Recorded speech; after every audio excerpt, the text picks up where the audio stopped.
வணக்கம், நான் உங்கள் பொது அறுவை சிகிச்சை நிபுணர் டாக்டர் கார்த்திக். இன்றைக்கி நம்ம எதை பற்றி நம்ம தெரிஞ்சுக்கிற போகிறோம் அப்படின்னு சொல்லி கேட்டிங்கன்னா, சார்கோமா அப்படின்ற ஒரு புற்றுநோய் வகையான ஒரு கட்டியை பற்றி நம்ம தெரிஞ்சுக்கிற போகிறோம். இந்த சார்கோமா அப்படின்ற அந்த புற்றுநோய் எந்த இடங்களில் எப்படி வரும் அப்படின்னு பார்த்தீங்கன்னா, யூஸ்வலாக எக்ஸ்ட்ரீமிட்டிஸ் அப்படின்ற இருக்கக்கூடிய இந்த கைகள் மற்றும் கால்களில் இருக்கக்கூடிய வீக்கங்கள் வரும். அது மட்டும் இல்லாமல் எந்த இடத்துல வேணாலும் இந்த சார்கோமா வரலாம். இந்த சார்கோமா அப்படின்றது என்ன அப்படின்னு சொல்லி பார்த்தீங்கன்னா, it is a connective tissue. Connective டிஷ்யூன்றது பார்த்தீங்கன்னா, நம்ம உடம்புல இருக்கக்கூடிய சதை பகுதிகளில் இருந்தும் ரத்த நாளங்கள்ல இருந்தும் எங்கேருந்து வேணாலும் இந்த கட்டி உருவாகலாம். ஸோ இது மேஜரான ஒரு விஷயம். சரி இதை எப்படி நம்ம கண்டுபிடிக்கிறது? எங்களுக்கு ஒரு சின்னதாக ஒரு கட்டி மேலே இருக்குது, இந்த கட்டினால் இது புற்றுநோய் கட்டியா, இதெல்லாம் எப்படி தெரிஞ்சுக்கிறதுனா, எந்த ஒரு கட்டியாக இருந்தாலும் எதாக இருந்தாலும் ஆரம்ப கட்டத்திலேயே ஒரு பக்கத்தில் இருக்கக்கூடிய ஒரு டாக்டர்கிட்ட அணுகி நீங்கள் அது என்ன வகையான கட்டி நீங்கள் தெரிஞ்சுக்கிட்டீங்கன்னா உங்களுக்கு சீக்கிரமாகவே அதுக்கான தீர்வுகள் கிடைக்கும்.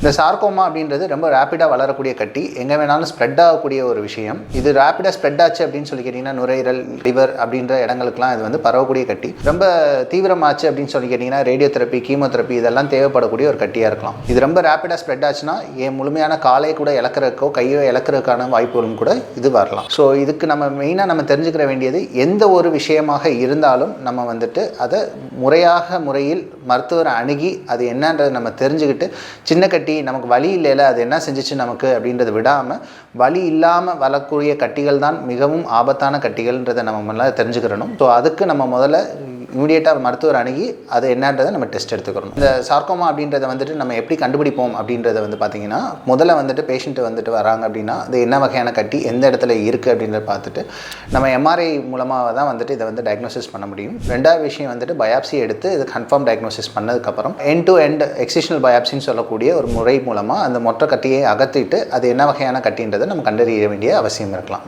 சரிங்களா? சார்கோமா எதில் வேணாலும் வரலாம், ஈவன் எலும்பில் கூட வரலாம். அது ஒரு டிஃப்ரெண்ட் டைப் ஆஃப் சார்கோமா, ஆஸ்டியோ சார்கோமான்னு சொல்லுவோம். ஸோ இதெல்லாம் நீங்கள் தெரிஞ்சுக்கிற வேண்டிய ஒரு விஷயம். ஸோ எந்த ஒரு இடத்துலையும் எந்த ஒரு கட்டி இருந்தாலும் ஒரு நம்ம மேலோட்டமாக தான் இருக்குது, சின்ன கட்டியாக இருக்குது, இது ஒன்றும் செய்யலை, நமக்கு வலி இல்லை அப்படின்னு விடாமல் உடனடியாக மருத்துவர் அணுகிறது உச்சிதம். சீக்கிரமாக முறையில் தீர்வுகள் நம்மளால் காண முடியும். நோயற்ற வாழ்வே குறைவற்ற செல்வம் அப்படின்றத சொல்லிவிட்டு இந்த ஸ்பீச்சை நான் முடிச்சுக்கிறேன்.